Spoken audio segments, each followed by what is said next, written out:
ভিক্ষা কইরা খাও তবে আত্মীয়র কাছে না যাও। মাংস পোলাও রেখে প্রতিদিন পান্তা ভাত খাও তবে আত্মীয়র কাছে না যাও। 3 বেলার জায়গায় 1 বেলা খাও তবে আত্মীয়র কাছে না যাও।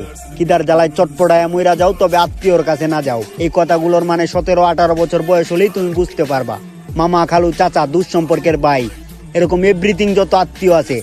তুমি গরিব, তুমি অসহায়, সেই দিন একবার ওদের চেহারাটার দিকে তাকায়ও, কতটা রাগ, কতটা অবহেলা তোমার জন্য জমে আছে। সেই দিন তুমি ওদের আসল চেহারাটা দেখতে পারবা।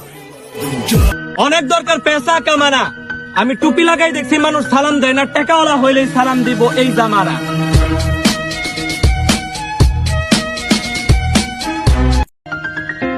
4 টাকার চা আর 5 টাকার সিগারেটে দেশে গণতন্ত্র বিক্রি হয়। আমিও এখন ভালো মন্দ বুঝতে শিখছি কাকা। মানুষের মন পাওয়ার সব থেকে সহজ উপায় টাকা।